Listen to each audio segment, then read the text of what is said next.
नमस्कार, मैं चंद्रभूषण भट्ट। स्वागत है आपको अपना चैनल बोले बिहार जाने देश में। मित्रों, चुनाव का माहौल चल रहा है। ऐसे चुनावी चकलस के तहत आज हम बात करेंगे अरविंद केजरीवाल की पार्टी स्वाति मालीवाल के बारे में। मित्रों, स्वाति मालीवाल को आप सब जानते हैं। अब चूँकि वो पूर्व में दिल्ली महिला आयोग के अध्यक्ष भी रही है, अभी वर्तमान में राज्यसभा सांसद है, पार्टी ने उन्हें बनाया है। लेकिन जिस महिलाओं को लेकर अरविंद केजरीवाल को गुरूर रहता था और वो इस बात को कहते फिरते थे कि हम नारी की रक्षा करेंगे और हम नारी की बात करेंगे, वो कहीं ना कहीं ये असफल दिख रहा है। अब बात अपने तक आई है तो केजरीवाल साहब बहुत कुछ सोच समझ के बात कर रहे हैं। अभी 2 दिन पहले की कहानी है कि स्वाति मालीवाल उनके आवास पर जाती हैं उनसे मुलाकात करने। सुबह 9 बजे की बात है और वहाँ से उन्होंने दिल्ली पुलिस को फ़ोन करती हैं कि हमारे साथ सीएम हाउस में मारपीट हुई है। और मारपीट का आरोप भी किस पे लग रहा है? अरविंद केजरीवाल के पीए विभव कुमार पे। आप समझिए कि विभव कुमार एक मामूली सा वीडियोग्राफर हुआ करते थे और वहाँ से अरविंद केजरीवाल के पीए तक का सफ़र उन्होंने तय किया है। बहुत सारी ऐसी बातें हैं जो विभव कुमार खूब जानते हैं अच्छे तरीके से, दोनों तरफ के। और स्वाति मालीवाल भी अरविंद केजरीवाल के एनजीओ से ही जुड़ी रही है। कहने का तात्पर्य ये है कि ये दोनों लोग अरविंद केजरीवाल को बहुत बेहतरीन और अच्छे तरीके से जानते हैं और उनके सुख दुख के साथी रहे हैं।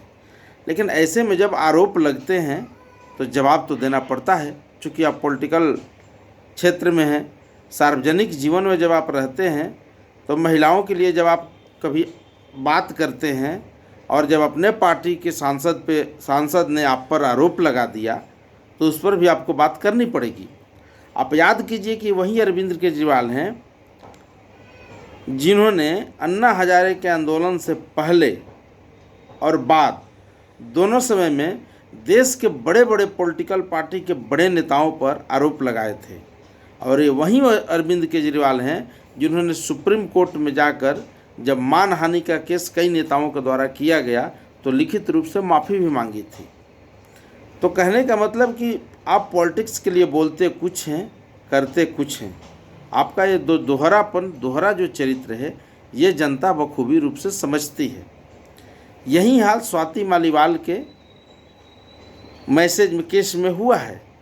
अब आप देखिए कि स्वाति मालीवाल उनके आवास पर भी जाकर सुरक्षित नहीं है। उनकी अपनी सांसद है, इकलौती महिला सांसद है, वहाँ पे जाती है, मारपीट होती है। जब बात दिल्ली पुलिस में चली जाती है तब आप उसको छुपाने का प्रयास करते हैं दोनों तरफ से। तो अब तो मामला आपके हाथ से बाहर निकल चुका है।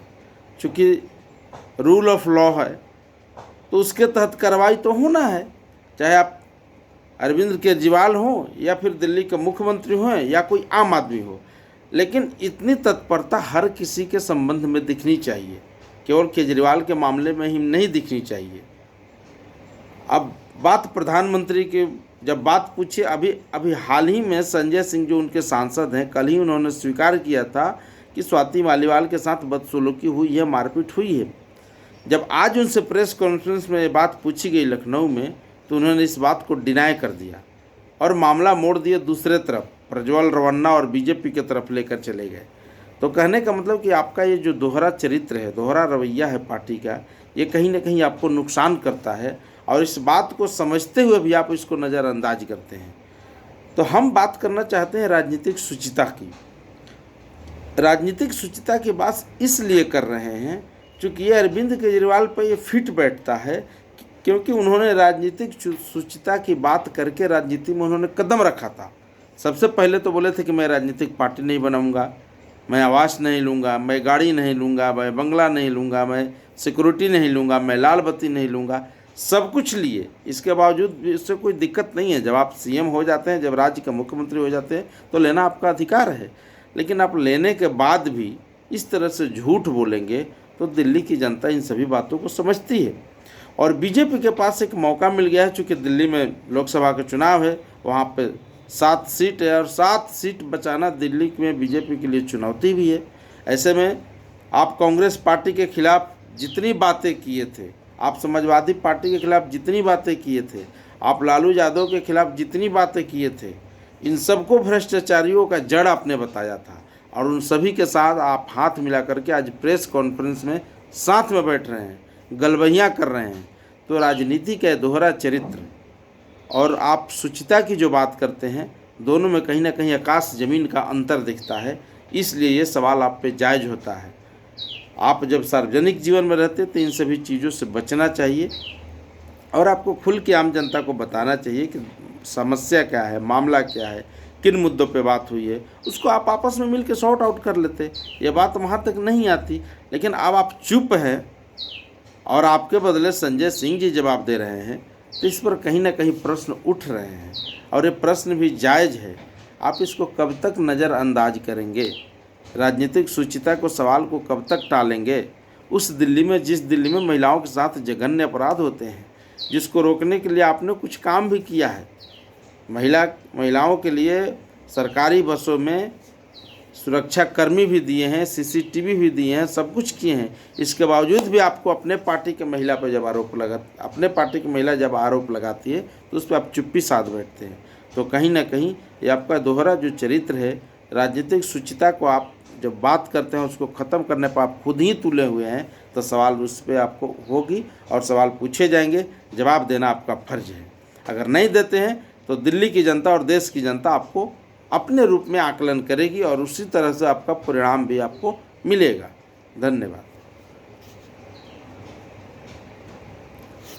आप सभी चैनल को लाइक सब्सक्राइब करें ताकि आपको आगामी वीडियो के बारे में पता चलते रहे। चूँकि ये हम चैनल ही बनाए हैं आपको जन जागरूकता फैलाने के लिए। हम इसी तरह की बात पूरे चुनाव तक करेंगे।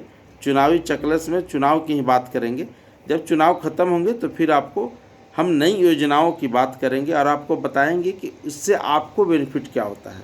क्योंकि ये आपकी काम की बात के लिए हमने एक चैनल को क्रिएट किया है। यहाँ पे जो भी बात होगी मुद्दे की बात होगी, आपकी काम की बात होगी। धन्यवाद।